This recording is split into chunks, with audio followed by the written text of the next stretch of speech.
Hey guys, what's up? So the video that I'm about to show you is a third part in a three-part webinar series that I did for Microsoft back in 2020 for about 100 of their larger ISV accounts across all of Western Europe. And this third part in the webinar series was on SaaS pricing models. The first one was on on-prem to cloud transition. Second part was on product packaging. And this third part is on pricing models. So if you want to check out the first two, the videos are somewhere here on my YouTube channel, so you can do that. But here in the intro to the third part of the webinar series, in this webinar, I go into three main things. One, I go into pricing architecture. So that essentially is what is driving pricing for your SaaS pricing model. And the key takeaway is don't price your product, price your customer. And you have a few sort of main toolbox to do that. One is your product. So different sort of, if you're trained, you have a first, second, and third class ticket. And then you have your pricing metrics, which are sort of your price per something, price per user, price per gigabyte, price per API call, whatever it is. And really it is the structure that is determining the output of your pricing, more so than the price point itself. And that's then become the second part of the talk, which is once you have the structure in place, you want to focus on the price points. And that is sort of, should it be $15 or $17 per user? Usually, so I walk through a few methodologies for how to, one, do that if you have a lot of data and you can actually run sort of simulation models and do real optimization on that. There are different tools to use. I have one myself over at pricingroadmap.com, but there are several in the market. And so high volume data scenarios is sort of one aspect of how to do pricing optimization. But if you don't have a lot of data points, maybe you have a larger ACV and you're sort of heavier B2B clients, then you really want to figure out what the reference points or anchor points are for your customer to evaluate your price points. And I go through a framework that I've developed that I call the behavioral pricing matrix to run this. And by the way, this presentation was back before I did a rebranding of the company. It used to be called Behavioral Strategy. Now I changed it to Willingness to Pay because it just makes more sense. And when I started out and as an advisor almost a decade ago, I thought I would be sort of broader commercially, but it just ended up being way too much fun to just do B2B SaaS pricing. So that's why the slides aren't Willingness to Pay slides, but Behavioral Strategy slides. And the third part of the talk, so first pricing architecture, then price points. The third part of the talk was pricing function, meaning who in the organization actually does SaaS pricing. So I have some organizational takeaways on how to actually run a pricing function, what kind of tasks and processes should they run, what is the timeline, what is the rollout, and so forth. So I walk through all of that and give some inspiration to that. So, and actually sort of also a shout out here, a few times in this presentation, I used some data slides that I lifted off. Thank you so much from Patrick over at Profitwell. So shout out to Profitwell and Price Intelligently. They have a lot of sort of broader data slides on SaaS pricing, mostly at lower ACV, so more volume type clients. But I'm using a few of those to just illustrate some of the points that I go through. So check him out. Awesome stuff. I hope that the design concepts that I present with regards to pricing structure and pricing metrics and so forth make sense to you and are helpful. I have, this is a couple of years old, so I have refined some of the thoughts since then, especially actually sort of entering into, I've created quite a lot of sort of credit system models. I don't talk about that in this talk. Also, I have come to realize I talk about three components of pricing metrics, operational viability, value, and fairness in this talk. I've since come up with a fourth metric, density. So the variance of value within a given unit. So are all users of same value? Yes, no. If no, you're going to have some issues that you want to resolve. So, but by and large, I think that the things that I do walk through in this video are still true or have worked for me at least, and that you should find them valuable. So, and it is one of the talks where I go into a little bit more depth and spend time also on some of the more technical aspects, such as metric granularity, so charging by not even numbers, but by larger increments of, let's say, users. There's some good stuff and inspiration there. And in any case, I hope it's helpful to you. This is sort of what I've used to help some clients, big and small, in my work as a consultant. So I hope you enjoy it and get something out of it. All right, take care. The lead up to this talk was the overall transition from on-prem to cloud. today's talk is not going to assume that you are in that position with, as let's say, a legacy tech business that is a license plus maintenance model. So we're more focused on what you will arrive at as a SaaS model, and there's going to be several elements of that. So I do, however, want to just very briefly sort of introduce myself, just in case someone wasn't there 2 days ago, so there's still sort of uncertainty about who I am. So my name is Ulrik. I'm based in Copenhagen, Denmark. I'm the managing partner of a small consultancy. One of the reasons we're small is that we only do business-to-business SaaS pricing, and well, so it's not all we do recurring revenue, but you could also call it technology pricing. And we have a long-term relationship, I guess, partnership with Microsoft Western Europe, with their ISVs, where we help both, let's say, traditional legacy tech companies in this on-prem to cloud journey and the business model associated therewith, and also a lot of the, let's call them born in cloud businesses that need, let's say, product instructions or price optimizations and so on. So today I want to talk to you about 3 things concerning pricing models. And one thing is what I call pricing architecture. So this is a sort of what elements actually go into a pricing model. And this is all the combination of, let's say, flat fees and onboarding fees. And you might even have, as Dirk mentioned, professional service fees on the side or on top of this. And all these metric-based fees, some call them consumption-based fees.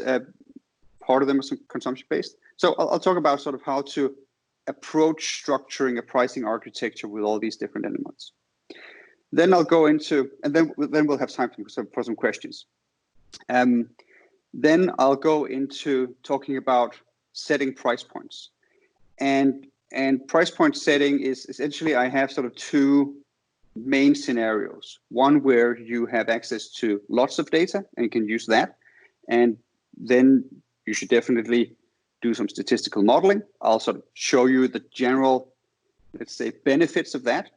And another case where you don't have access to lots and lots of data, but you have to rely more on, let's say, dozens of customer interviews and maybe testing it through field sales in the market. So we'll go through, let's say, the process of each of these price point settings and how they can work. And then lastly, I'll talk about the pricing function. So the idea of having as a responsibility someone in your organization that maintains pricing and maintains the updated pricing on an ongoing basis. And part of why this is important, I'll show you some backing and some data slides on this, is that it's not enough to do it on an annual basis. There is too much upside to be had from having pricing and, let's say, packaging and bundling adjustments on an ongoing basis to just not do it. So this is sort of one of the takeaways, and I'll try to show you a little bit about how this can be done, especially with enterprise customers and contract frameworks and all these things. And definitely I'll try to manage the time so that we have time for your questions and we can go particularly on those. And as last time, I'll send you. Actually, I didn't get all your emails until today, so I'll send you an email after the talk and just say hi. And if you have questions that aren't fit for this, let's say, open forum, but you'd like to ask them, well, in a closed forum, just to me directly, you're very welcome to use the email or use the email to set up a meeting, and we can do that. Okay, so let's begin. When we're talking about pricing, it's sort of one of the things where the reason I actually got interested in it was, as a company builder myself, I've built 3 companies, was that it was one of the hardest things to do. And doing pricing was one of the things where it seemed to be something that we should be more certain about compared to what the level of certainty that we actually had when we made the pricing decisions. And whenever we made a pricing decision, it always had a large impact on the business as such. So at one point, in one of my businesses, we were sort of 3 years into building it. I raised prices around 18%, and we immediately just got those 18% additional growth. There was zero diminishing in conversions, and so it all just fell down to the bottom line. So this is one of the standard issue examples of look what pricing can do for you, right? We tried to do it again the year after, and there our pricing actually fell, and it wasn't as clear cut a benefit to us to do it then. So that was sort of my own beginning in sort of figuring out why pricing is one of the things that I needed to be an expert on. And now I think it's maybe 10 years later, and here I am. Okay, so one of the reasons that pricing is difficult is that when you arrive with your product or your service to the market and you present it to your prospects or your customers, you'll obviously always have customers, if you've done your sort of product market fitting homework, that thinks that the pricing is fair. The value that you deliver compared to the price that you charge, that's okay. Not too high, not too low. It's okay. Those aren't the problem. The customers that are the problem are either the kind of customers that say, well, we'd really like to buy, but maybe we'd like you to develop the product. And you have the sense that you're actually undercharging them. So you have a loss on these customers. And then on the other end, you have customers that find your product too expensive and they don't want to buy. And I think the best sort of example, and I know that maybe around a third of you listening in today have heard a talk that I gave last November. So forgive me for reusing this metaphor, but it's just so darn good that I can't help myself. And the metaphor is around trains. So, I conjecture that trains and software are the same thing. So, and at least in the following way. So you get an idea for a really good value proposition, something that can just radically transform something. And, trains back in the 1860s, like 150 years ago, were just that. It was just, you had a pony or you had your feet, and that was essentially how you could get from A to B. But by building a railroad line, suddenly you could take the cost of getting from A to B and solve it sort of at a fraction of what it was used to.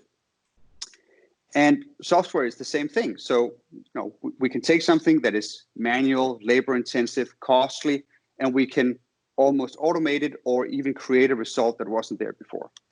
The problem is that it takes a lot of time and effort to build. So we have a huge capital investment to build it. And then when it's built, producing the individual customer result, so transporting someone on the train line or serving a user or customer on our software, has a very small incremental cost. So the cost structure of software and trains are sort of the same. So large development cost and very small unit economics cost to serve the individual customer. And this creates sort of a pricing problem if you approach software and trains from a cost plus mental framework where you say, well, we just want to cover our costs, because it isn't immediately clear what the costs are when you're transporting a passenger on a train or serving a customer on software. Is it the actual cost on that day of starting up the train and running it? Or do you add the development cost, amortize, the capital investment that you had to run the entire train line?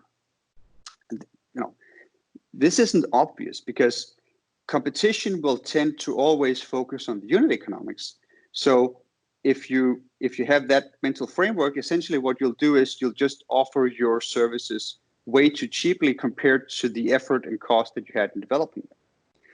And so the traditional example was from the Transcontinental Railroad that went across the continental US. So it went from the East Coast, the old capital, Philadelphia, to Sacramento in California.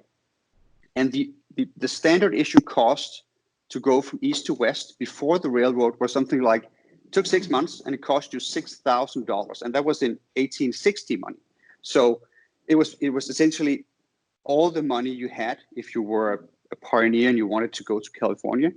And even adding that, not everyone made that trip alive because there was diseases in the caravans and, there was a cold in the Kentucky mountains and so on and so forth.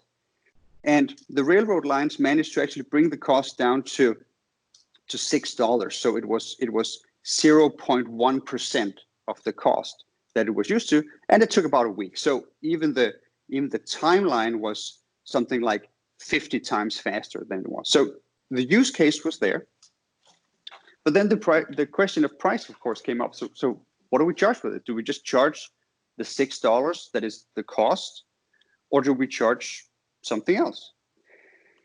And if you're just looking at your product, your railroad line, or your software in this instance, you run circles around yourself trying to answer this question.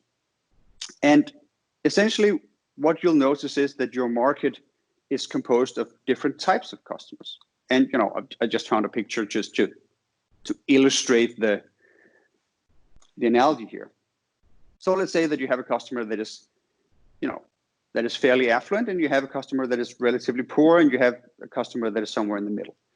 So the problem now becomes, okay, so let's assume these customers all want to get to California and that they all have different willingnesses to pay. They want to pay different amounts simply because they have different amounts of money. So the problem is, how do we price discriminate between these customers? And if we just illustrate their willingness to pay just in a more graphical format, we sort of get something like this. Like, one customer wants to pay more, one customer wants to pay less, one customer wants to pay something in the middle.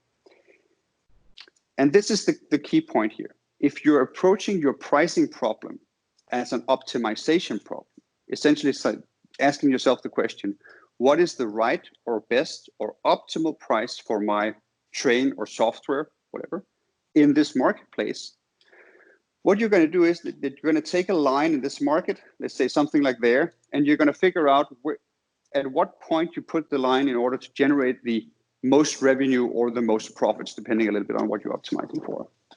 But essentially, you're going to find some spot. And in this example, that spot is here. So essentially what happens is, well, the second class passengers, the middle affluent passenger, is priced optimal. Whatever it is you're charging, that is exactly how much you want to pay, not a cent more, not a cent less. The first class, of the affluent passenger, also buys, but he could have paid more. So you have an invisible loss there. Maybe you charged him $10 and maybe he was willing to pay 15, something like that. So there is something in the market that says, well, if I was just able to charge him more without losing the other customers, I would gain that money, but that money is somehow left in the market. Also, you leave the money in the market for the third class passengers because your price is too high. So this is sort of the classic optimization problem, is that if you have to go into the market with this pricing structure, one single undifferentiated ticket, then you're stuck with this problem. You can raise your prices, you can lower them, but essentially you're trading off between these two kinds of losses, the invisible loss of the customers that you're underpricing and the very visible loss of the customers that aren't buying from you because they think you're too expensive. Okay, so what's the solution? Well, the solution is to essentially reject the problem and instead take the ticket structure and make it more complicated. So in this case, the railroad tycoons, I guess was the name for them, took the example of the ocean liners, the Titanics, all the big ships that transported people from Europe to the US, and said, well, we have the first class there, we can have the first class on the trains. And we can have dining wagons, and we can have sleeping wagons, and we can have things that they're essentially dressings, because it doesn't cost a fraction of the cost to produce a dining wagon as it did laying the railroad track all across the continental US. The dining wagon is a cheap add-on feature in that element, but it enables you to unlock the value of that first class passenger. So you can introduce these premium or enterprise features, and then you can sort of unlock the market value of these particular customers. And of course, you can do the same thing with the third class customers. And this is sort of, we'll talk much more about this on Tuesday next week when we're talking about packaging, but sort of the funny example from this historical example with railroads is actually that they had a difficult time figuring out how to actually create an experience that was so bad, let's just use that word, to prevent the second class passengers from actually buying it. And the solution that they ended up with was actually just to take the roofs off the wagon. So you're saying, okay, you don't get a roof, you still have to ride on this train across the continental US, and we'll ride across the Kentucky mountains, and it's going to be really cold. And if you don't have a roof, you actually risk dying from that cold. So they've reintroduced sort of the feature of death in the whole migration from east to west with a third class train ticket. And that really moved the second class passenger indoors and made him pay that second class ticket price. Okay, so if we have to sort of reframe it and say, okay, so what's the takeaway here? Well, takeaway is don't price your product, price your customer. If you're trying to take a pricing structure and you're looking your product or your service dead in the eye and saying, what is the value of this? You're looking at the wrong place, because essentially in and of itself, your product and your service has no value. It only has value in connection with a particular customer situation, a particular customer job or problem. And it's in that context that you should look for your pricing. Okay, so another way I sometimes say this is, well, the money isn't in the price point. Like if you're worrying about whether or not you should charge 15 or 17,000 euros for your product per time period, you've already lost, because you're reframing you're framing the problem wrong. You should look at how your pricing structure actually gets at the market that you're trying to operate in. So the money is in the structure, not the price point. Okay.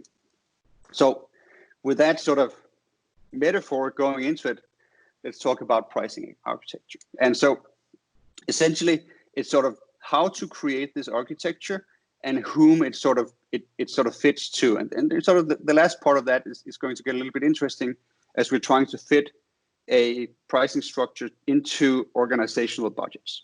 Okay, so, and then, but first an ask. So the first ask is that for the next 2 hours, just assume that the product that we're talking about is excellently packaged and it sells well-defined bundles to well-defined customers, because essentially that's what we're going to take care of Tuesday.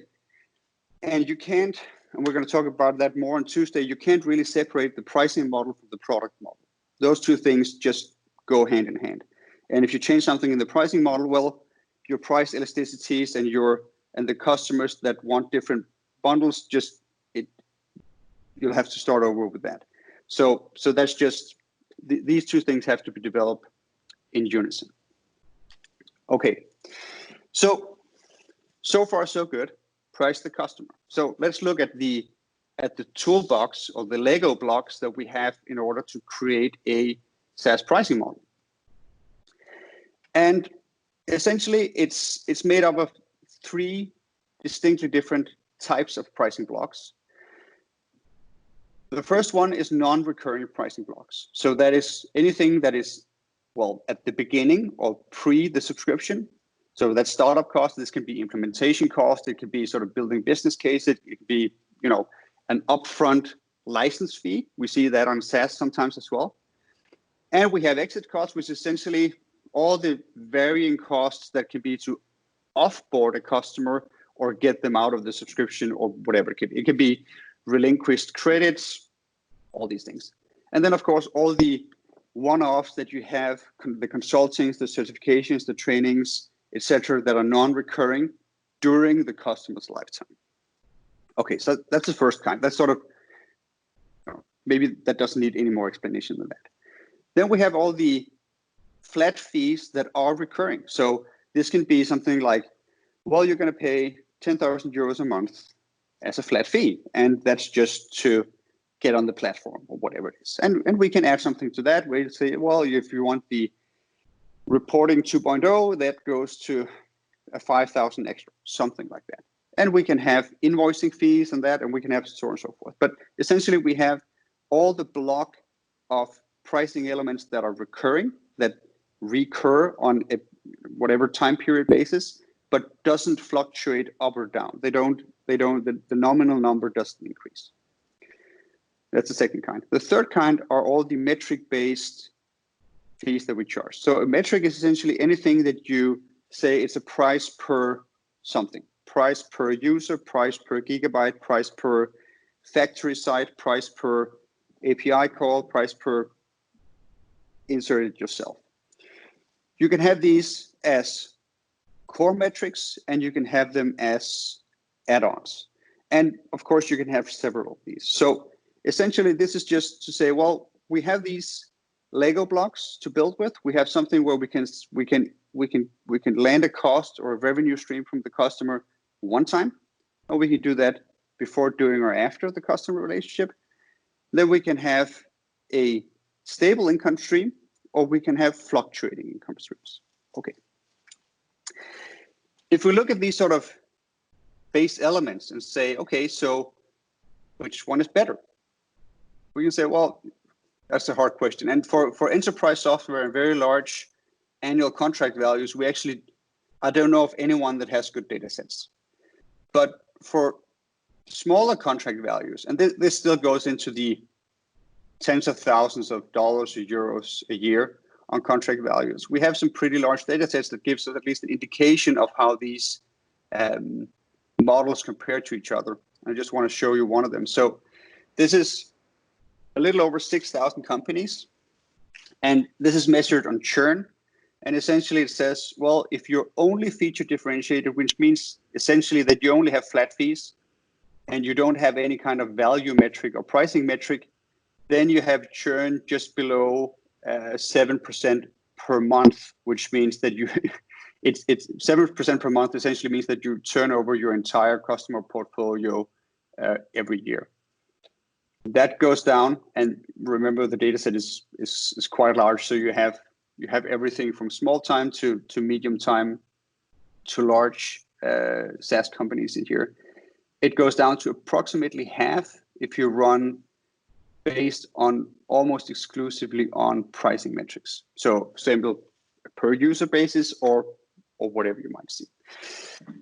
So far so good. In my experience, the feature differentiated pricing models that have a pricing metric, if well designed, actually perform quite well, especially for enterprise software. And almost never do we design pricing models. We sometimes test them, but we never end up recommending them that don't have some form of a pricing metric, a price per some unit involved in them. And even more so, the larger the annual contract value, the larger the revenue per customer, usually the more value metrics or pricing metrics we actually involve. So this actually increases. So I'd say that the fact that value metrics or pricing metrics are a default choice for your pricing model is one of the most established truisms in SaaS pricing. You need a really good argument if you don't include as a very central element in your pricing model a pricing metric. And well, you might have that case and you might be able to convince me that it's right for you, but this is really one of the key elements with SaaS pricing. And it's also one of the key differentiators actually as compared to a traditional on-prem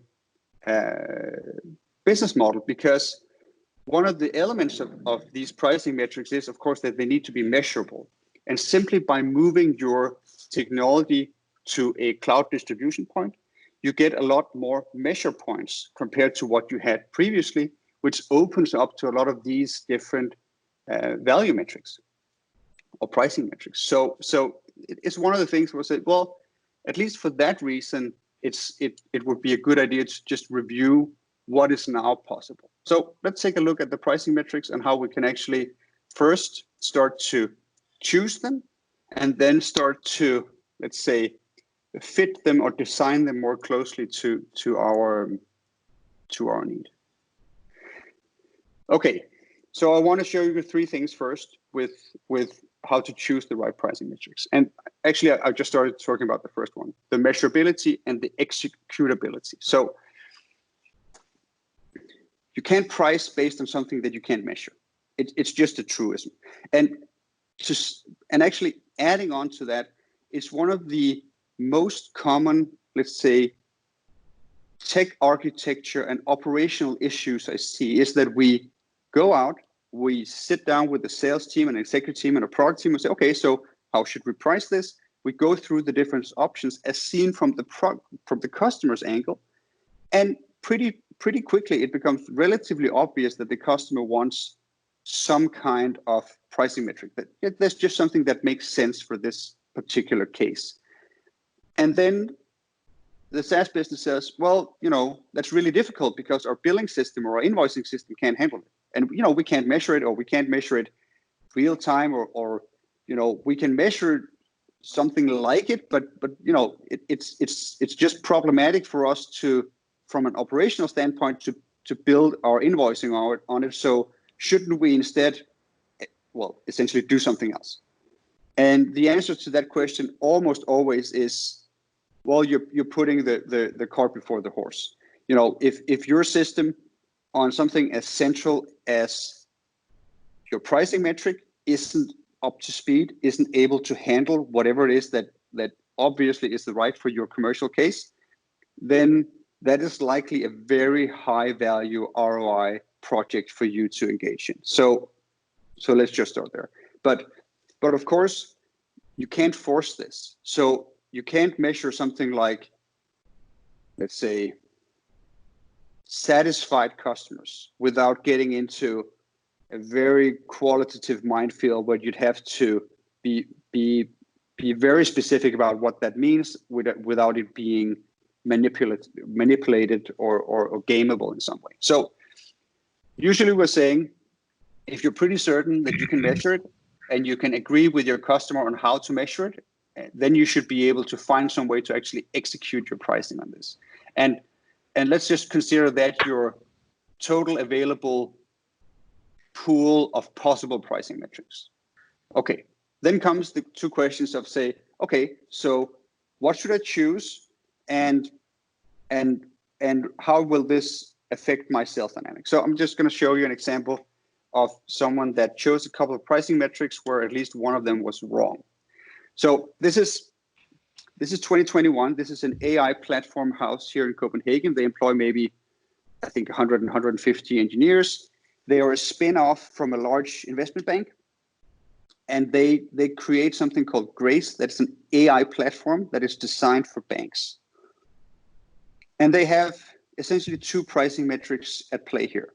On one end, over on the vertical axis, they have users. So they say, okay, the larger the bank that we're selling to, the more users they're likely to have.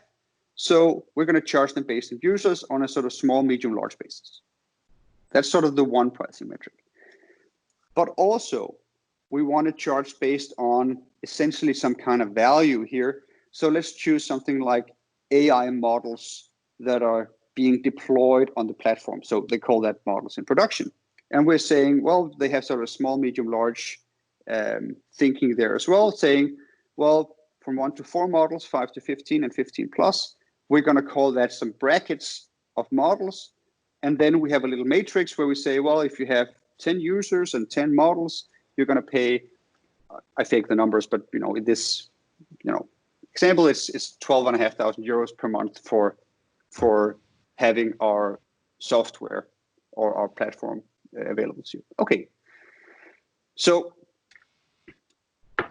now the good question is, okay, so does the customer actually have demand for these pricing metrics that you have chosen? Are they, apart from being pricing metric, also value metrics? Is it something that the customer can believably use to measure the value being created? So you can ask yourself, do the customer actually want models in production? And there, 2021 was very quick to say, well, of course, that's why they talk to us, that because they want the platform and they want to have models in production. That's the whole game of AI in banks. It's to have deployed models that solve business problems. Okay, so far so good. So we have demand there. But what about users? Do you have demand for users? And there you can see, well, no, we don't. They hadn't, I think they had, well, I can't say how many they had, but of all the customers they had ever, none of them had ever bought more than 8 to begin with. So every customer would ask the question when it came to users, well, how many do we need? And 2021 would say something like, well, the more users you have, the more value you can get out of it, and the more models you can create, and so on. And banks would listen and sort of agree, but say, well, we're just going to start with 8. Start with 8, we can build up from there. And this actually annoyed 2021 to some degree. So what they did was that over on the right-hand vertical side, they actually said, well, we're going to feature differentiate these small, medium, large packages. So there are certain features like Spark and so on that you'll need sort of the enterprise level to have. And this created an immediate conflict with some of the customers, because some customers would only have 5 users, but they would need this sort of enterprise level feature. And suddenly they'd get into an argument where the customer said, well, you're pricing me based on whatever this level, but I feel I only consume based on this lower level, so I feel overpriced. And this is, and imagine, nobody knows what the right price is for an AI platform for bank. Like, is that worth 10,000 euros? Is it worth 50,000 euros? Nobody knows. It might be worth 100 times that, or the value might be negative if the bank actually, executes poorly on this. So the price points are absolutely arbitrary at this point. But what the bank can do is they can compare the amounts internally in the model to each other and say, okay, do we think that the relationship between these amounts is fair compared to what we're consuming and what we're being charged? And there you get into a conflict. So, but the real question is, well, this intuition seems relatively solid when we look at a case like this. So, okay, so fair enough. Maybe you'd sort of nod that it seems fair to assume that the banks would want models in production and not want users, especially if I sort of go through the explanation. But trying to sort of break down why, so that we can use that in any situation, that's a little bit more difficult. And the best framework that we came to think about this was actually to look at it through a value chain perspective. So if you think of yourself as a bank and you want to have AI models in your enterprise, essentially you go through these sort of steps to sort of produce that end result. And the first step is that you create it in your budget, and then you put a team to work on it. So you have an AI model project team and say, well, go create some AI models. And the team then takes a lot of data and starts to train some models and build some business cases and so on and so forth. Then they deploy those models, and those models actually create some sort of result that we want. Credit scoring, whatever, risk adjustments, it can be anything, right? So that's sort of a very sort of baseline value chain for something like AI models in a bank. What you should notice here is that because it's a value chain, one end is an input, that's called a cost or an investment, and the other end is an output, that's a result of value. And at each of these steps in this value chain, we actually have the opportunity to, let's say, attach our pricing. So we can attach it as users up in the front end, or as gigabytes, or models, or data outputs, depending on where we attach the pricing. So the metric, we can have all these metrics that essentially measure value being created in this customer example, but the metrics aren't perceived equally by the customer. In one end, they're a cost, and in one end, they're an output. So, and a value. So this is actually sort of one of the things that has sort of the most, let's say, conceptual impact for how you should sort of think about these pricing metrics. Essentially to say, well, is it sort of an input metric or an output metric? Is it, and you can ask yourself, if you don't know, you can ask yourself, well, does the customer want more of it just as it is? For example, does the customer want more users? Well, for some software, they want, if you're Slack, then you want more users. If you're an AI model platform, then you don't, right? So startup chain, these are usually generic value metrics, and they're usually applicable across verticals. So if you go back, you can say users, gigabytes processed. That sounds like a pricing metric I could have on almost any kind of software, right? While data models and data outputs, especially if it's something like price per credit scoring, that's not as generic. I can usually only apply this deep into a specific vertical. Usually they're relatively cost focused, either focused on your costs of delivery or the customer's costs somehow. The good thing is it's very easy to explain for your sales force. However, that's actually also the case for the output focused ones. They're more specific, so they usually work in a single vertical, which is actually one of the problems here. So the very specific pricing metrics are usually very good at mining value for very specific customers, but they're usually not very good at doing that in a very generalized way. So this is part of what we use packaging to do on Tuesday. And they're usually quite output or value focused.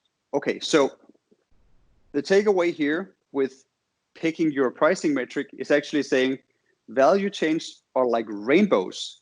The gold is at the end, right? So say in another way, users and credit scores are equally correlated if you just run a correlational study to the value being generated. But the bank would much rather have credit scores, the output, than they would have the inputs at the other end. And looked at another way, you can say, if you have this here, the time from input to output is actually what I would call your expansion sales cycle. So when the bank buys 8 users in the beginning and they run through, the 8 users gathers data, deploys models, and produces a report for management or the board and says, well, it was a success. Then they actually say, well, let's double the team to 16 users. So that might take a year, 2 years in a large organization.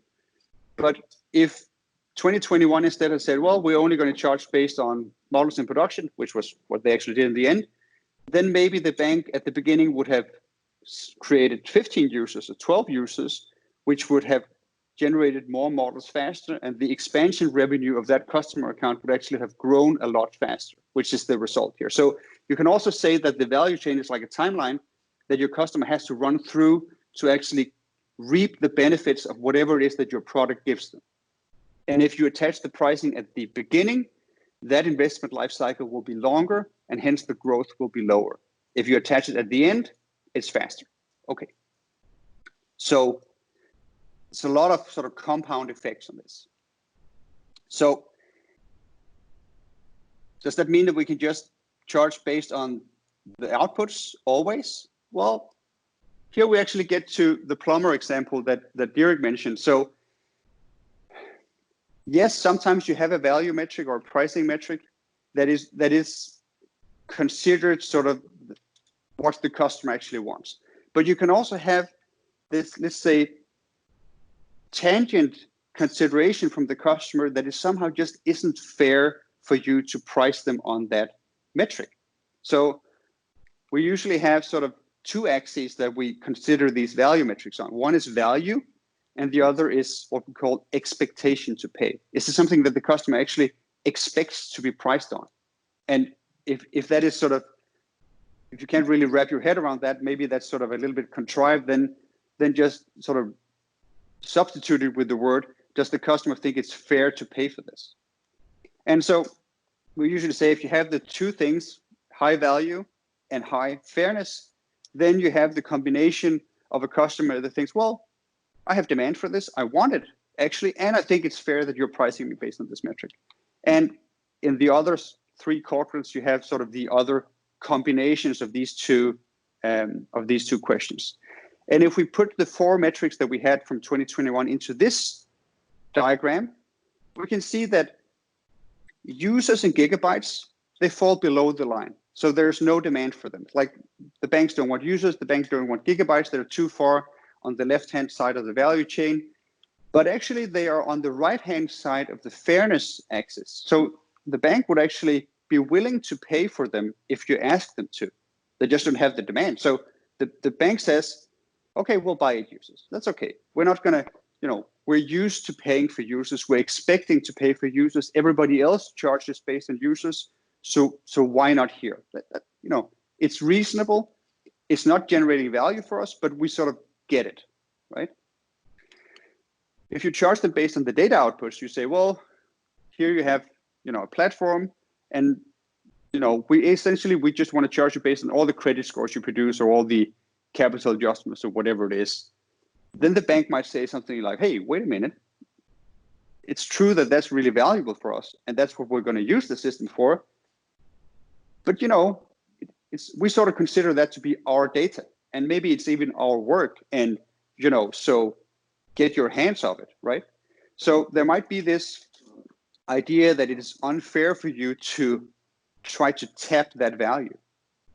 So that's where we arrive at the deployed AI models. So the deployed AI models have this combination of actually being valuable, but also having this, let's say, smell of infrastructure and tech, where you say, okay, so a deployed AI model it runs some costs with you, and we understand what it is, it's measurable, and so on and so forth. So we'll sort of accept pricing based on this metric. So in the actual case here with 2021, what we ended up doing was simply just saying, just have free users all the way. And we changed a little bit the number of models in production to have a different kind of granularity and so on. But essentially what happened was that banks onboarded more users, had an easier time paying for them. The users then created more models, so the banks got more value, and they were paying a higher annual contract value relatively quickly to 2021. And the growth in the individual accounts was much higher.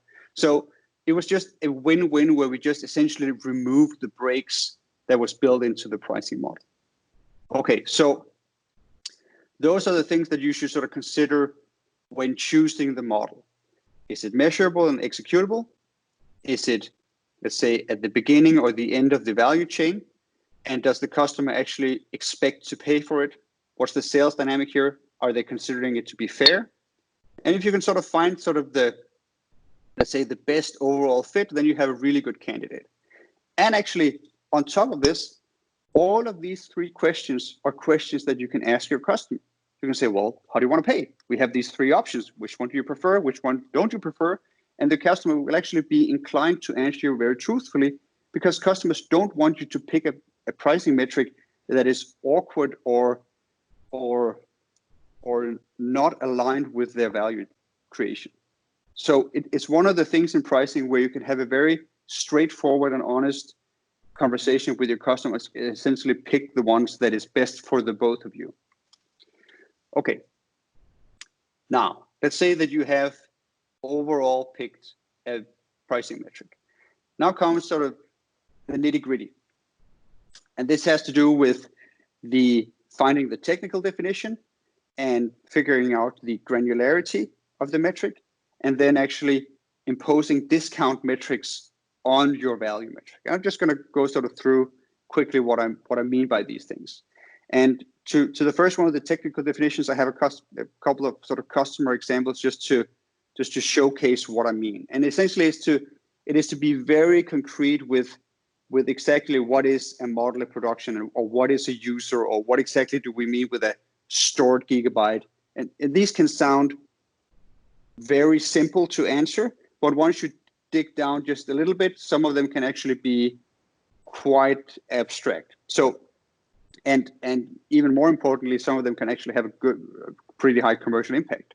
So I worked with, it was actually a B2C app called HelloMind. So it's sort of like Calm or Headspace, one of these sort of in this space, sort of the health space.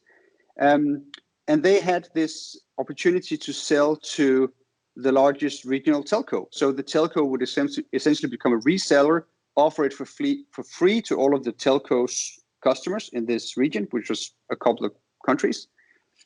And HelloMind could then essentially charge this sort of B2B subscription for the telco. And then we had to define, the telco wanted to pay per customer, and we had to define, well, what does that mean? Does that mean that we just charge based on every customer in the telco that gets the offer? Or do we charge based on the number of downloads, or the number of downloads where they actually opened the app, or the active users, depending on some sort of period definition per month, week, whatever.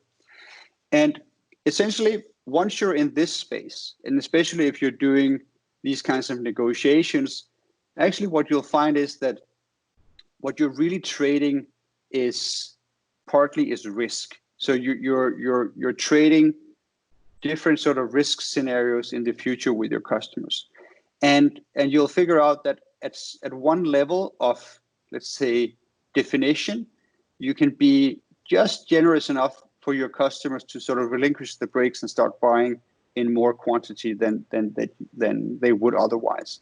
And this is just a piece of work that requires some detail orientation and some fitting. And the only reason I mention it here is essentially that people usually run over it too quickly. And in this case, it was a relatively large B2B contract. So it went into the, let's say, hundreds of thousands of euros. And I think we optimized to something around 15% just by defining a user or per customer more clearly. And we ended up defining it as someone that had been active in the app for the last 3 months, which was much more beneficial for the customer here. Okay, so that's sort of one end here. So the technical definition really matters. And you know, if it's still unclear, I can give a few more examples, but essentially I just want to go further to sort of another element of the pricing metric that is equally important and that stacks with this other one, the technical definition. And that's what I call granularity. So here you see, it's a very simple, it's one of the fastest growing startups, I think, in Europe. I think they're based in London, called Planday. And essentially this is at one point, at least it was, they changed their pricing quite a bit. It was their pricing page. And essentially what you see is that they charge based on how many employees you have on the plan, but they round up to nearest 5 users. So it's the simple thing is that, well, if you're charging per gigabyte or per user or per, you know, robot that has your software installed, the engineer approach to doing that would be to say, well, how specifically can we measure that? And then let's charge based on exactly that level of specificity. So per single gigabyte, for example. But the commercial question should be, well, how large a granularity can we actually get away with? And maybe you can charge per 1,000 gigabytes or per terabyte or per, in this case, 5 users or and so forth. And usually we can see that this is one of the easiest ways to gain a couple of percentage points in almost any pricing plan. And this actually includes quite large enterprise contracts because it's one of the things that your customers tend not to negotiate. Because it's sort of, if you keep the granularity small enough so that it isn't, you know, annoyingly large, then it'll just go sort of past the procurement or past the negotiation bit of this pricing plan. So it's one of sort of the easier tricks to put in. So if you then take that and then say, okay, so that might actually change based on what kind of customers we have. You can have something called expanding granularity. And I just showcased you another example here. And I'm actually going to show you another one in a little while. So this is a Teams management software, and it's called Monday.com. And as you can see, they're selling you the minimum you can buy 5 users. Then you can buy 5 more and 5 more to 10 and 15. But then the granularity actually jumps to 25 and then to 50 and then to 100. So the incremental purchase size increases over this metric-based pricing. And so this is one of the easier ways to sort of force an upsell and to sort of also force the adoption in the customer organization. These expanding granularity metrics, they tend to work best if the customer has control over the consumption. So if they have control over how many users they have, or if they have control over, let's say, how many employees they upload and so on and so forth. It works less well where there isn't a direct control. So let's say if you run insurance claims or something like that, the insurance company doesn't know how many claims are going to be run, so they have no control over this. So there it starts to get a little bit more pushback in negotiated agreements, but that's sort of it. Okay. Then I want to show you discounts, and then I want to have some time for questions before I go through the last two elements. Okay, so when we come to discounts, essentially, I want to be specific about two types of discounts, and I'm only today going to talk about, well, almost only going to talk about one of them. So first, you have sales discounts. That's the one I'm not going to talk about. So sales discount is the discount that the power you give to the sales rep to give a discount to close the sale. And it is fundamentally a marketing cost or cost of sales. It is implicit because it never shows up as an actual cost in your P&L, but you should consider it a hard cost of doing sales. And generally, it creates a lower value per customer. So it's one of the things that, you know, if you from anywhere in the world, from any continent, if you hire a pricing consultant, one of the first things they'll look at are your discounts, and they'll invariably always find that you're being less disciplined than you could be, which is probably true because it's really hard to be very disciplined with your discounts. But it's also one of the elements where you can find a price increase the easiest because you don't have to communicate anything to your market. You just have to change your internal procedures for how you give discounts. Let's say that your sales force right now have the ability to give a 10% discount before they escalate that to management. Change that to 7%. I'll bet you a very good launch that you just earned 3% on most of your sales. Okay. Second type of discounts, structural discounts. So structural discounts are essentially part of your pricing structure. They are, let's say, discounts that are already present that the customer can get access to and know what their pricing is going to be, depending on different customer choices. So they're used to fit the pricing model across variations in your customer base.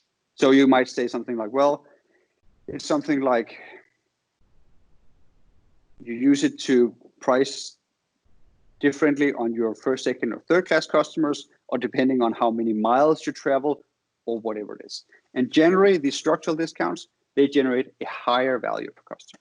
I just want to sort of show you a diagram for sort of how it works, and then I want to show you a few customer examples for how this sort of fitting can work. Okay, so let's say that you have like a very classic discount scheme, something like willingness to pay versus how much you pay, like a volume-based discount, volume purchase.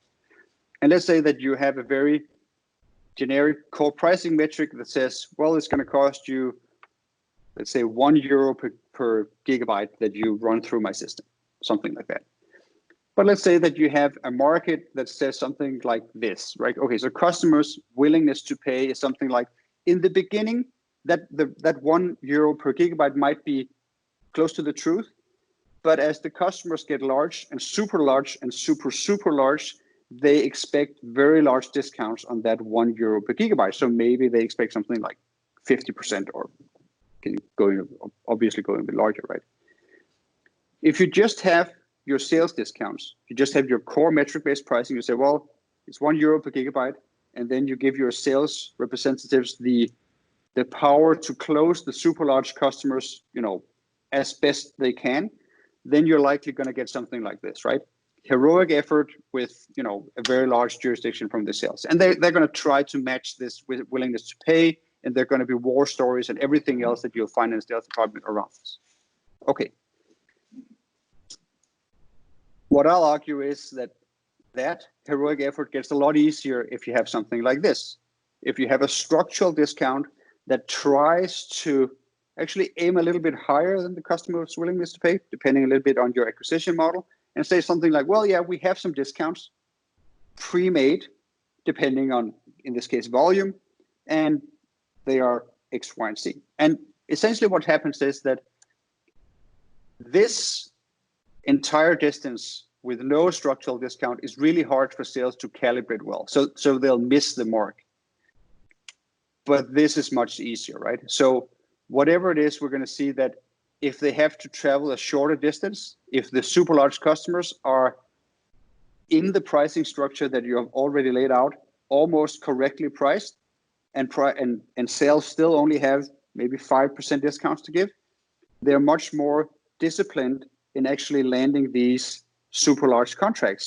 And what is often missed in SaaS is the impact of these super large contracts on your overall revenue. So usually we see sort of the usual 80-20 distribution also in SaaS is that 20% of your customers, as seen a number of customers, actually generates the bulk of your revenue. And if it's on those 20% of customers that you have the least discipline on your discounting because you don't have a good structure to do that discounting, then you're probably losing out on quite a bit of your potential revenue. So the big argument for a very well-structured discount scheme that your sales force can lean against and use as a framework to negotiate is one of the first things that I'd look to introduce if I were to work with you, most likely. Okay, so let's see how that could look. So this is a customer case that I've just worked on this spring. It's a global construction software and IoT company. They have sales on, I think, 4-5 continents. And essentially what they're sending you some connectivity and some hardware, and there's a basic hardware unit price with a little bit of a bulk discount. And essentially what you see at the bottom, you see a number of licenses, and then you see a discount that you get if you buy that number of licenses. And as you can see, the discount curve goes all the way from no discount. Well, you have the first 10 you actually get for free just as a trial. But then if you buy up to 250 units, you get 0% discounts. But if you buy up towards 400,000 units, you get an 87.5% discount. So it's essentially to say they have a customer base where they have very small customers like local contractors, and they have very large customers like global rental companies. And some of these customers are hundreds of times larger than each other. So they have to have a structure in their pricing where they're able to handle these different customers in a way where sales just doesn't give it all away. Because on these very large customers, the difference between 87.5% and 90% is massive, right?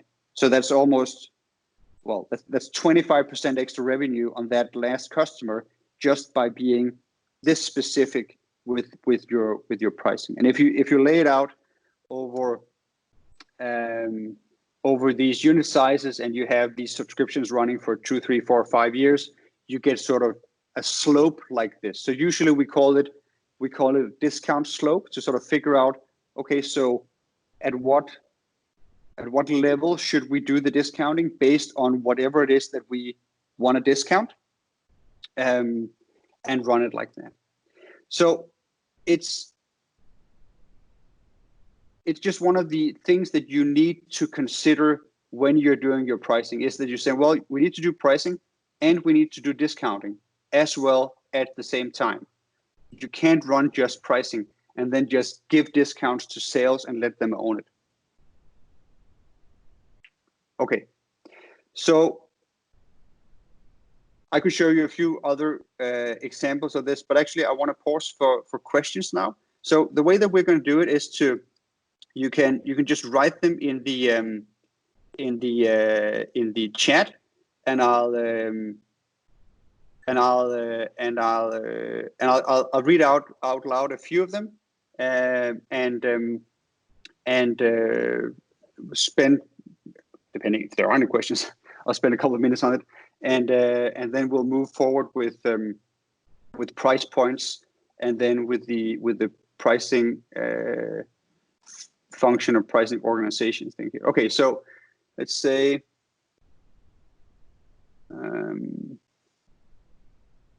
okay, so I have Richard asked, so why is the pricing session put in before the packaging session? Well, we had to get one before the other. So it's just one of the things, you know, it's usually I give these two talks at the same time, like combined, but they are circular, and yeah, so that's true. Okay. So Christine answered, do you test different pricing options with existing customers or potential customers? And will you get the truth from existing customers? So that actually depends on what you mean with pricing options. And I'll show you a little bit about price points, but essentially, usually we say from a structural point of view, it's like, let's say that you're not talking about, should it be 10,000, 12,000 euros, but you're talking about more, you know, should we have this kind of tier structure with this metric or this other metric? Absolutely go to your existing customers first, but then when you're actually testing the price points, I would advise you to try and sell it in the market to new customers before you roll it back on all your legacy customers. That's sort of the usual, let's say, approach to doing that.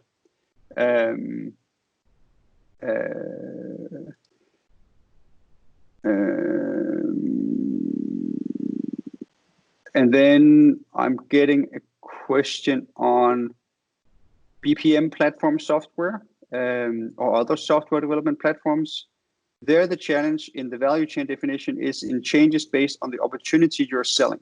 Sometimes you target the IT department of an organization that needs to build a BPM project, but you can also target a compliance department that wants to implement a specific banking process and who doesn't care based on the buyer. Okay, so we'll cover that question in a while. So essentially, with the wallet structure in question, how do you target different budgets? I'll get to that in a little bit, and I'll give you my thoughts on that more clearly. Okay, so I get a question from Martin. Any advice or thoughts on how to implement metric-based pricing without introducing customer behavior where customers are trying to avoid being upgraded to the next pricing tier? Okay, so the way I understand it is that so that actually depends on what kind of metric and the actual dynamics, but it's true that you can have dynamics where, like this, that I just showed you, where you have a specific tier and you get this kind of clumping before a tier. So you see people are reluctant to upgrade into the next tier. And the only thing I say is, well, the tier size and the ranges of those tiers is actually one of the things that you optimize together with the price points. So essentially, you'd have to optimize the price point and the tier size as sort of one dynamic entity to get to sort of the best possible outcome. But behind that, you have to answer yourself the question before, is whatever it is that I have priced on this metric actually something that the customer has demand for? Because that problem is really a lot worse if the customer does not have demand. Let's say it's a user-based pricing, like in the 2021 example. There you'll have a lot of more resistance to that upgrade compared to if the metric actually is based on something that the customer has true demand for. Okay. And Dan then asks, I don't know if I pronounced that right, Dan. What if the output is very different for all customers' use cases in practically all measurable factors? Okay, so if that's the case, then you'll have to go as far back in the value chain until a point where you can actually find some commonalities.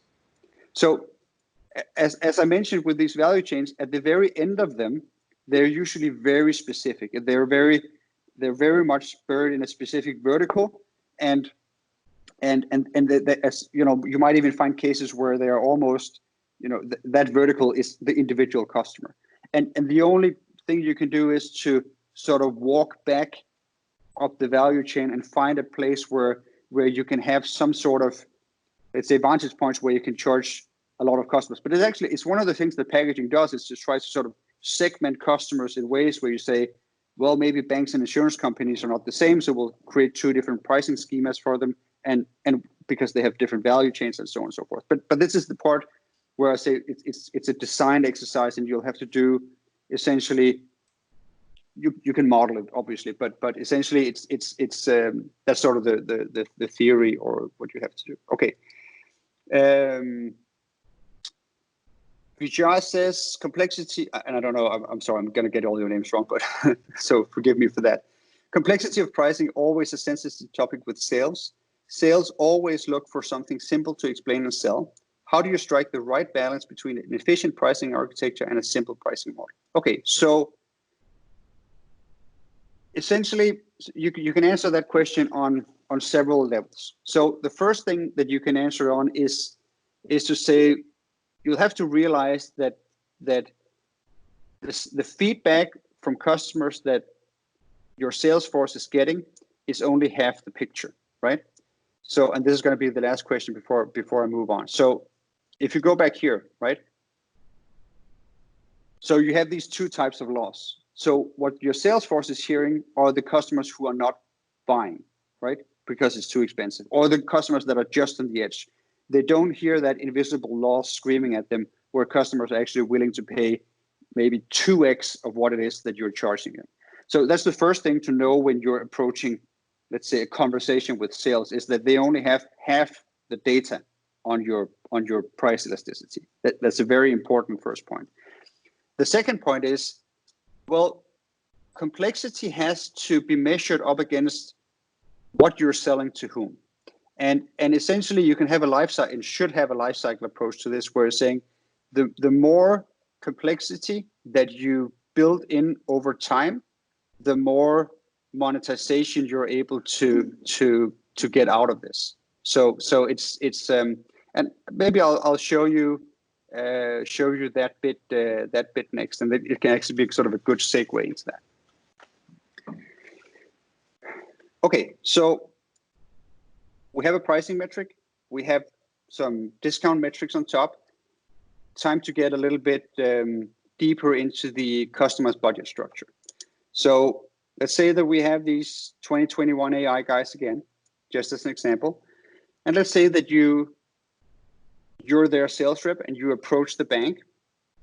And essentially what you're going to talk to is some sort of business line that wants this AI stuff done. So maybe you're talking to the chief credit officer or risk management office or something else, essentially someone that is sort of a good customer ambassador and wants to buy your software. He, of course, has to get the okay from his CIO or whatever tech department he has. And of course, procurement and compliance and all these other, I call them desks, also need to be in on this, right? And they all have to agree to buy your software in order for you to actually close the sale. So you can say, well, you have this primary stakeholder and you have all these auxiliary or secondary stakeholders or desks that all need to sort of agree on what it is that you're doing here. And the main desk has the demand.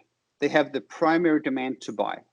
But all the auxiliary desks or secondary desks have the power to block the sale, and they have their own preferences, value perceptions, and so on. But they might actually also have their own budgets. So this is sort of where it gets interesting. So if you take something like this with the deployed AI models, and you say, well, let's assume that this placement of these dots actually was as seen from the perspective of our main customer, this business manager or line manager in the bank that we're trying to sell to. And let's just assume that we're now taking the perspective of his technical department. How do they see these things? Well, they might see it way differently, right? They might see data outputs are not valuable. They are a risk even, but maybe we want to pay for them. Deployed AI models, they care less, but maybe they have a high expectation to pay on some infrastructure elements as compared to your line of business. Procurement might have another version of these things, and there might be different features that they care about. And essentially, what we can see is that your main customer wants to buy on this top horizontal axis, while all the secondary customers should be priced on these right-hand side vertical axis over in the expectation of fairness to pay brackets. So if we run this kind of thinking to its conclusion, then we can end up with having a lot of these things that we want to price or that we see have a high degree of value or expectation to pay, and we can start building some draft models from them. And this is an insurtech growth company in Germany that this is the result of a workshop that we held. So I can't tell you who they are, obviously, but essentially we have a different blocks in the pricing. And essentially, if you just overlay them with the desks, what you get is that, well, up here, when we're talking about cores and production engines and so on and so forth, that's the CIO's budget. Here we have the value creation down in the business line. And here we have some of the sub features for the procurement department.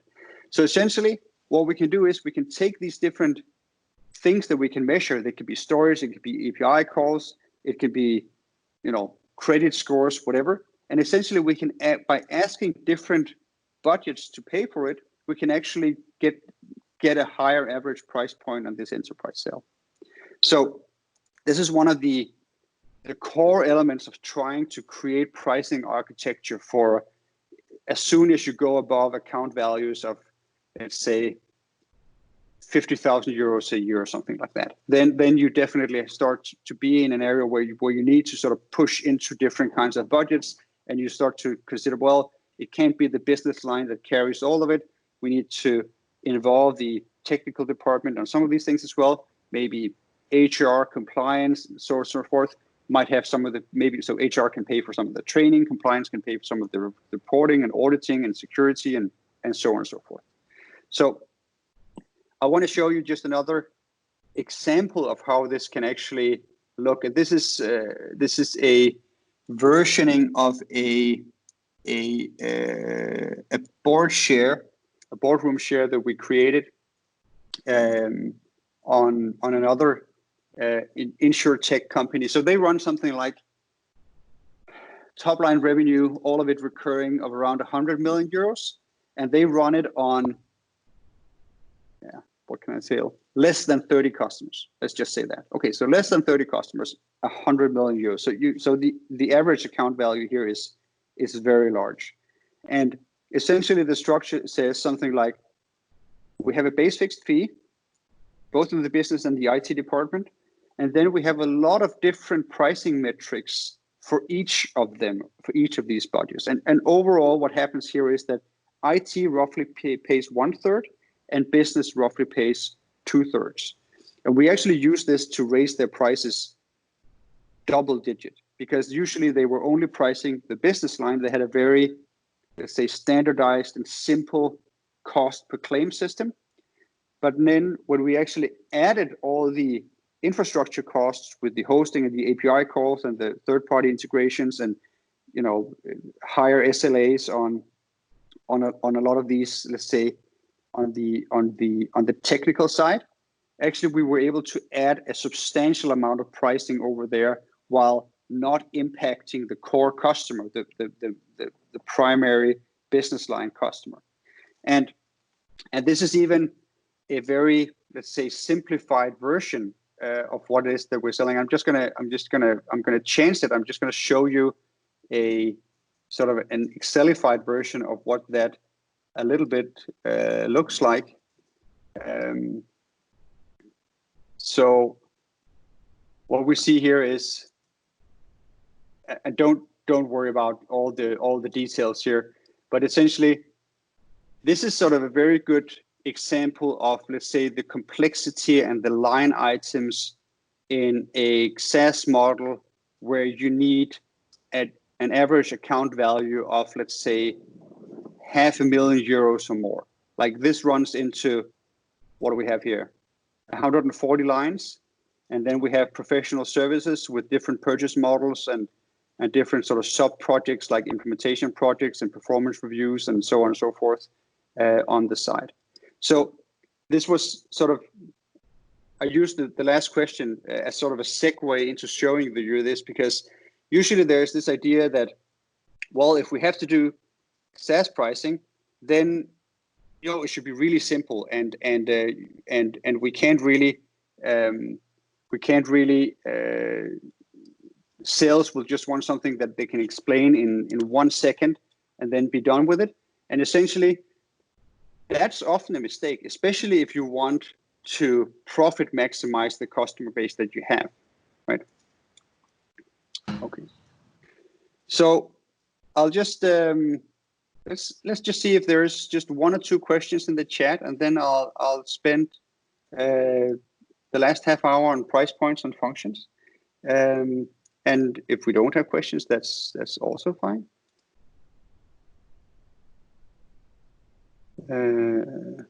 Okay.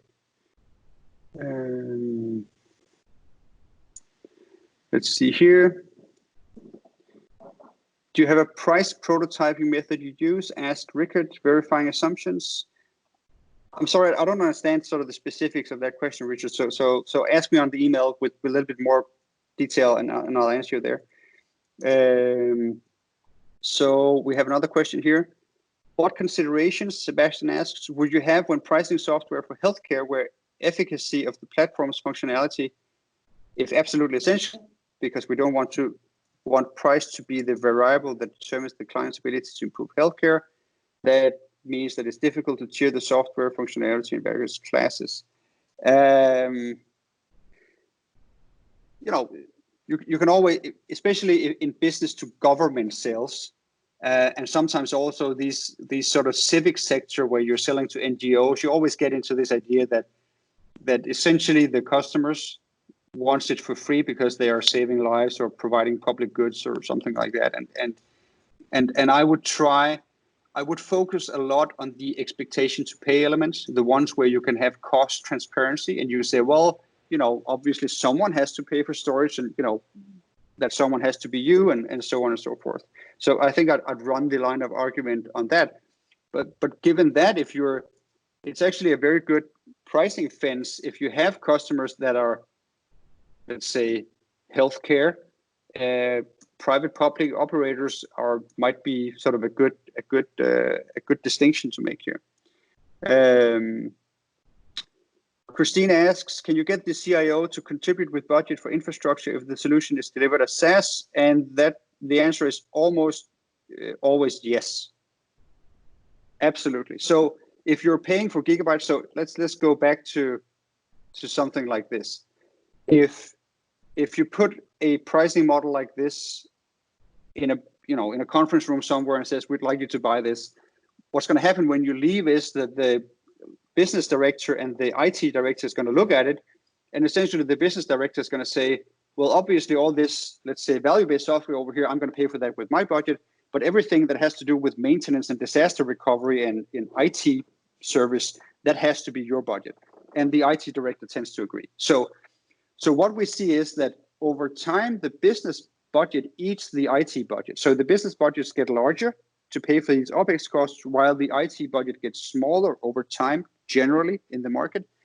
But right now, it's actually a good idea for a lot of enterprise software, especially if you are in a transition phase from on-prem to cloud, is to actually bring with you a lot of these pricing elements that you use to load onto the IT department. And I've even seen something like maintenance run in a SaaS world and upfront license costs that ran into close to €1 million. Like, you'll have to pay a license cost just to get on the platform because we developed it and we spent money on it.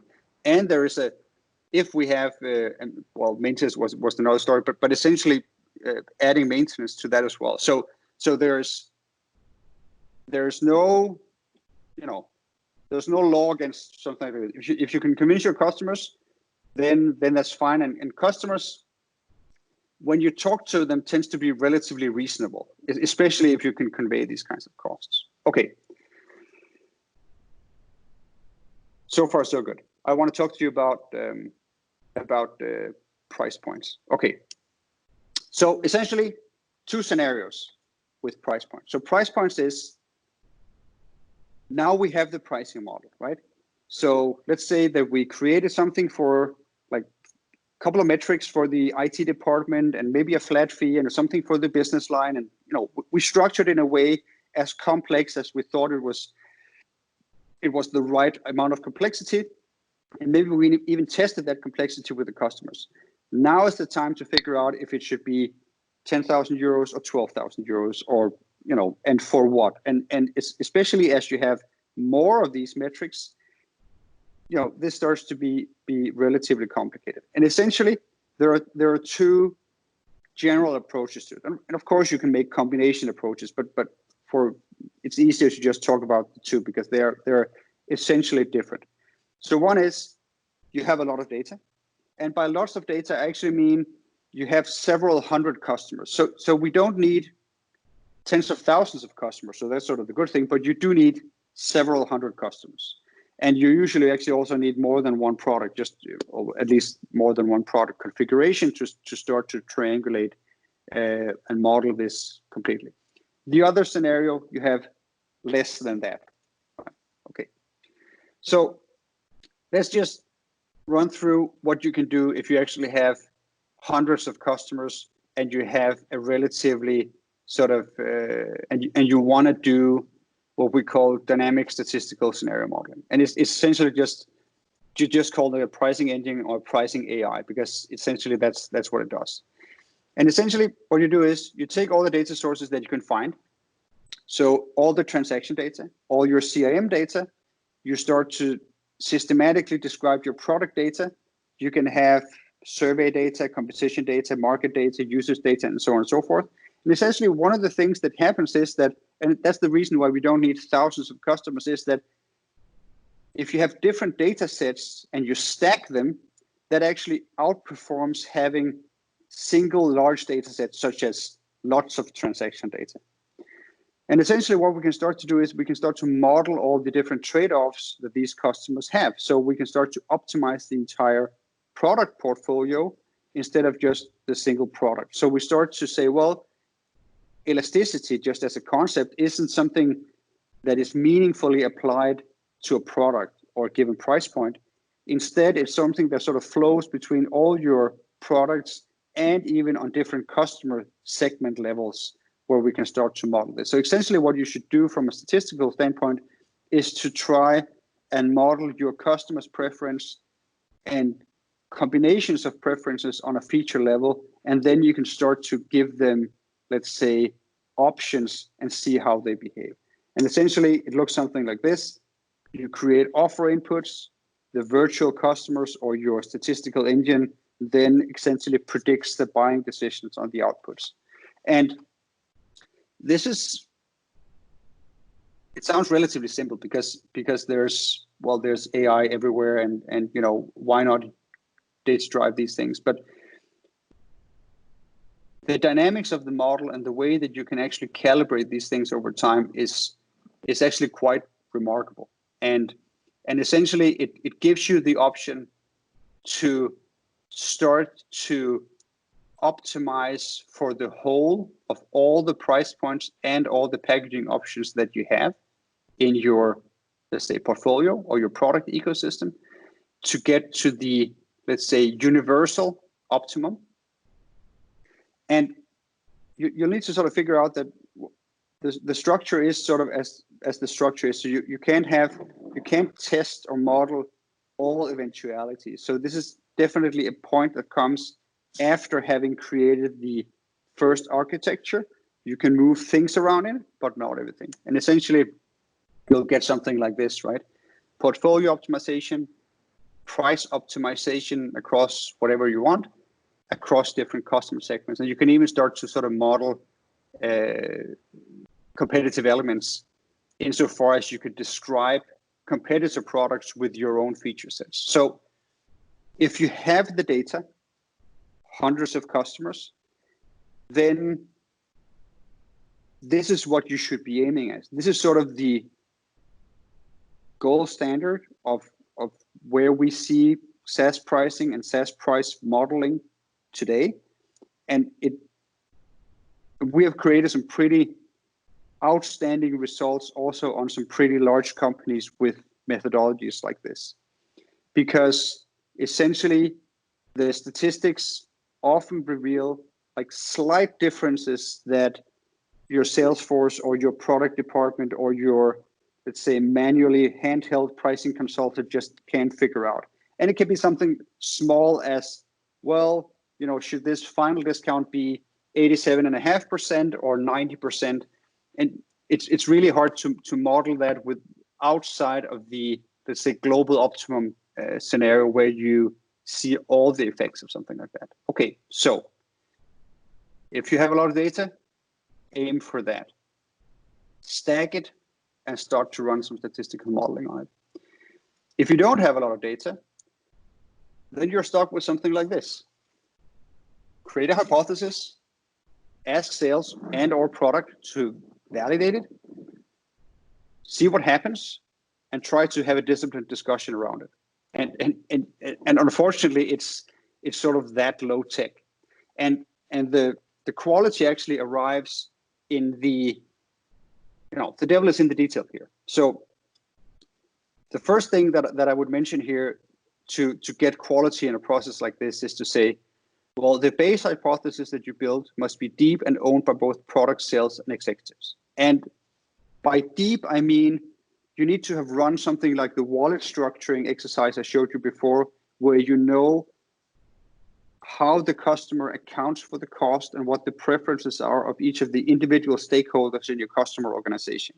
And you need to know, okay, so exactly whose time are we saving, or exactly whose risk are we covering, and and whose budgets are going to be involved in this, and what kind of competitors do we have. And I'll show you in just a minute how we start to sort of frame what the starting point of a pricing should be if we're only building a hypothesis. So that's sort of the one element. Second, you need to convince sales to test and not just sell. And for most sales teams, that's really difficult because they really want to sell. And to have the discipline to say, well, in order to actually test if this runs, we need sales to start losing some sales, because we need to have that contrast of lost sales in order to figure out if the customer actually, if pressured, would have bought this at this higher price or with these options in it or so forth. So it is one of the hardest things to do, is actually to get sales, and especially because most sales teams are commission based, to say, well, we need to run testing through sales. Third thing, you need to act, which means that, well, mathematically you use something called Bayesian updating, which is essentially just to say, well, if we start losing sales at this rate, then the probability that we should lower prices or maybe conversely raise them is affected, and we should act on this. So usually what happens is that you have this internal discussion where people tread water or sit on their hands instead of actually trying to calibrate according to the feedback from the market, which means that most of the pricing changes that do happen tend to be relatively large and far between. And it's better for you overall to have more price changes more often compared to a few every year or 2 or 3 or 4 years. Okay. And the final thing, of course, is that if you want to test something, you need to articulate it in a way where it can be made false by the data that you get in on. Okay.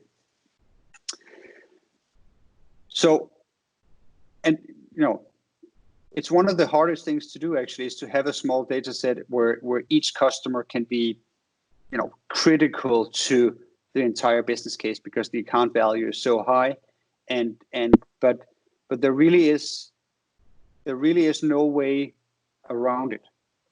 So it's with this sort of structured approach to testing it that you're going to get the best result. Okay, so the last thing before I show you sort of my thoughts on pricing organization is my thinking on, let's say, the price point generation in the market. And it's a framework that we've developed that we call the behavioral pricing metric. And essentially it's sort of a showcasing of sort of what happens on 2 axes. One axis is how price is generated in the market when competition is present. And we essentially measure that through measurements of market concentration and what we call product commoditization. So that has to do with the availability of that same technical solution elsewhere in the market, and something we call sector growth or trend, which essentially is, so we need to measure sort of the velocity of the competition in some way. And on the other axis, we have something which we call the buyer's sophistication. So essentially, and we measure that with, are your buyers, well, are they smart? Are they buying whatever it is that you're selling all the time? Do they have, maybe you have competitors, but do your customers actually have access to market data on the pricing and the availability of product in that market? Do they know, or is it, or don't they have a procurement department that can actually, find this for them or tell them? Thirdly, does the customer actually know the value that you're generating for them? They might not, which makes it really hard to price that value. And finally, this is sort of an odd one, but sometimes you find customers that just doesn't care about the price. So oil companies, when oil prices are high, a good example, they'll just, speed matters to them. So if you can solve their problem, they'll buy. So what you get here is that if you have these, let's say, if you have the combination of sophisticated customers and high competition, you have cost-based pricing. So this is something like cloud infrastructure for customers that care about cloud infrastructure prices and not much else. So you can't differentiate yourself on, let's say, security or something else. There is cloud infrastructure available by, several vendors in the market. And so it's really hard to move the pricing to anything that you might call value pricing or something else, because the competition is just too present, and the buyers are just too aware of that competition. It's so easy to switch. Market data on that pricing is so easily available, and so on and so forth. So you can create a value comparison here. So essentially what you'll have to do is we say, okay, maybe we have a business case where we're going to, save our customers X dollars, or, or de-risk them Y, doesn't matter.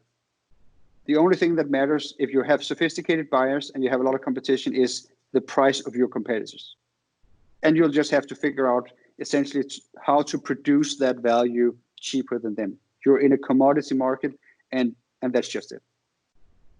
So, and don't let anyone convince you that you can value price, because essentially what you're going to do is you're going to move this square somewhere else. Essentially, you're going to either do this, you're going to say, well, we're going to find different customers that know less, or we're going to be in a market where the customers are less sophisticated. So maybe you move from enterprise software and you move to the long tail of small business customers, and you can charge higher prices of those because they are not as sophisticated, they are not buying it as often, they don't have a procurement department, and so on and so forth. So maybe that's where you do. A lot of retail banking actually lives here. So you should think that it would be very competitively priced, but in reality, it's not, because the customers of retail banking aren't very sophisticated, right? I'm one of those. So up here, you actually have your classic value pricing scenario. That's where you don't have a lot of competition, but you have a smart buyer. That's where you can actually have a conversation with your customer around the value of your product. You can say, well, we're saving you billions of euro, and it's not like you can get this value anywhere else. So wouldn't it be fair that we're charging you based on the value that we deliver, right? And so what happens here is that the customer sees your point, one, sees that you're right, two, and three, really has no other option than to negotiate with you. So you'll get some portion of the value you'll deliver, but only in this scenario. Right? And finally, we have what we call emotional pricing. Essentially, it can be a lot of brand-based pricing are here, but it can also be of, you could argue that some parts of equities markets are here as well, like small cap stocks and so on. But essentially, it's a scenario where you say, well, my customers aren't very sophisticated. They don't really know what they're doing. They don't know what to compare this to. And we don't have a lot of competition. So a lot of very new technology might also be arguably sold in this quadrant. So you'll say, well, we're the first one on the market here. And, it's going to revolutionize and disrupt everything, so you need to be, in on the first wave. So, now is the time to buy. And you might be able to charge a lot, but conversely, actually, emotional pricing doesn't always mean high pricing. Sometimes it could just mean very low pricing because the customer is too scared and is not convinced about the value story that you're trying to tell them. Okay. So I'll what I'll do here is I'll take and I'll run you through the last things on the pricing function. That's the shortest thing. We have 15 minutes left, so I'll do that, just highlights, and then I'll have sort of 10 minutes for questions. I think that's sort of the best thing we can do now. So essentially, let's recap here a little bit. So you created your pricing structure and you figured out how to fit it to your customers' budgets. Then you went on to price points. You thought about if you had a lot of data or you didn't have, that much data. If you had a lot of data, you ran, of course, statistical modeling on it. And if you didn't have a lot of data, you ran sort of a hypothesis-based but stringent process using something like this as your starting point. Okay, now, who does it and when do you do it? So essentially, the first thing to mention is that you should do it a lot, right? So I think I showed you this slide Tuesday as well, but essentially it shows the relationship between the value that you extract from a customer compared to the cost of getting that customer in the different scenarios where you'd have no pricing function, or where you do an annual review, or if you do what might be called ongoing optimization. And as you can see, you get a sort of a 3 or 4x of the ratio on the customer lifetime value if you do ongoing optimization. And I just wanted to take the opportunity, and this is the N here, the sample is small, it's only 96 companies, but the good thing is that all these companies are $30 million plus of annual revenue. So, and I think we have something like at least 25 companies in this large bracket, as well as in the other ones. So they're relatively equally distributed here. Okay, so let me show you some larger data sets, but for smaller companies to sort of back up this finding. Okay, first data set is how much revenue growth we have on an individual customer if we change prices on relative intervals. So here from left to right, you have 5 years. The red line is the percentage growth in revenue on the individual customer if we update prices every quarter. So here we see that over 5 years, that individual customer grows something like, I think the end number is 109%. So we double the account value of that customer. Compared to if we only do it, and that's sort of the cheese here is, if we only do it every 6 months, we only get something like 60%. And if we only do it every year, we get something like, I think it's 35%. And if we never change our prices for at least 3 years, we only get something like 10%. So the idea is that price changes compound over time on the individual customer basis. And what we can see is that the largest jump actually is from 6 months to 3 months. And one of the reasons that we think that is, and this is sort of, we don't have sort of a hard data backing on this, is actually that, well, if you need to do it every 3 months, then you need to have a stable pricing function in-house that takes care of this. So if you know that, we're updating prices and we need to update them again in 13 weeks, then there is no need to sort of close this project down. Then it becomes something that is alive in the organization on an ongoing basis. And that's actually part of what is driving that outperformance. Okay, I want to show you just another example here. This is contract length. So what we see here is that we have contract lengths from 5 years ago to today. And we see what happens if we have contract lengths that are able to be annulled or canceled on a monthly basis, on an annual basis, or here 2 or 3 years. And what we can see again is that the average revenue per customer grows far faster if we update the contracts on an annual compared to a biannual or triannual basis. But even going from 1 year up to 1 month actually gives us another roughly a little over 10% growth over a 5-year period. So it's just to say, price changes are really one of the most surefire way to capture growth in your market, simply because it's you don't have to produce product, you don't have to add sales reps, you just have to invest in knowing what the right pricing is for given customer segments and then execute it through your organization. And it's just a cheap way to do that. So these two slides that I just showed you is sort of my reasoning behind that, sort of why it turns out that this ongoing optimization, even for let's say larger SaaS companies, why we see that this big jump going from something like an annual or biannual reviews up to ongoing or monthly or quarterly reviews, it's actually there that the big difference is. So these are just the people that I get in on the pricing function. So sales, marketing, product, service, finance, everyone needs to be there, and it needs to sort of be owned across. And I'll throw in sort of a few slides. I'll just click through them on sort of, let's say, a timeline, and also on a little bit of the elements that I think you should, let's rephrase that the pricing function should own.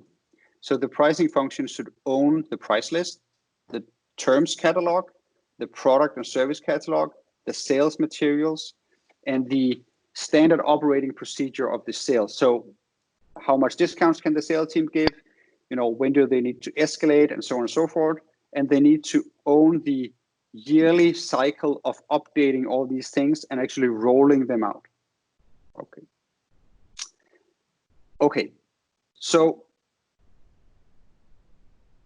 I hope I've convinced you in the past 2 hours of talking that you need pricing metrics, and you likely need more of them, especially as your contract values, if they're large, you need to fit them inside, let's say, individual budgets in your customer's organization.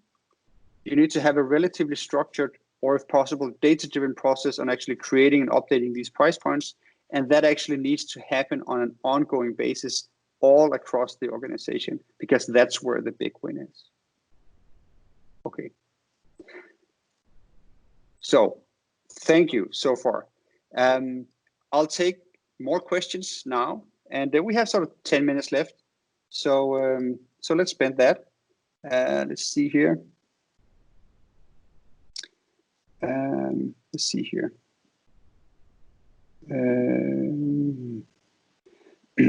See, Esler asks, is it ever a good idea to forward your SaaS infrastructure costs one-to-one to the client?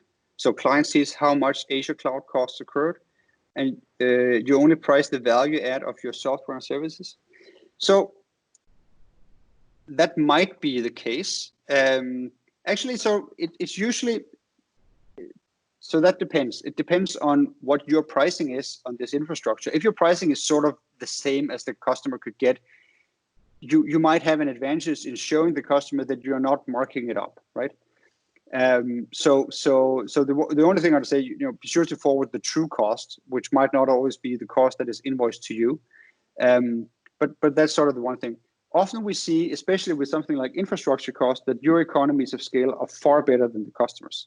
So you can actually earn quite a good margin on these infrastructure items by essentially pricing the customer what the customer would have paid if they had bought directly from your supplier, and not what you're paying your supplier, because you might get I've heard cloud infrastructure costs being at sort of 80-90% discount rates in some extreme cases for some. I'm not saying you should all expect to get that from Microsoft, but on some elements you get these very heavy discounts, and it's just a good way to add markup in your cost structure. If your customer is actually expecting to pay less than you're paying them, so let's say construction companies that are paying for IoT generally don't consider things that are ones and zeros to be costing a lot of money. So in that respect, you might have a good case of just forwarding them the invoice and say, well, that's what we pay. So, but really, I would fit it into the expectation to pay framework here.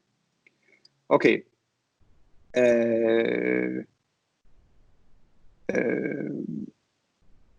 So I have one in our manufacturing industry. Rickard asks, the perpetual model is prevalent. We're offering subscription as well as perpetual to cater to customer needs. What is your experience in combining these payments? So in perpetual, what I understand that you mean is that you sell essentially a license that just lasts forever.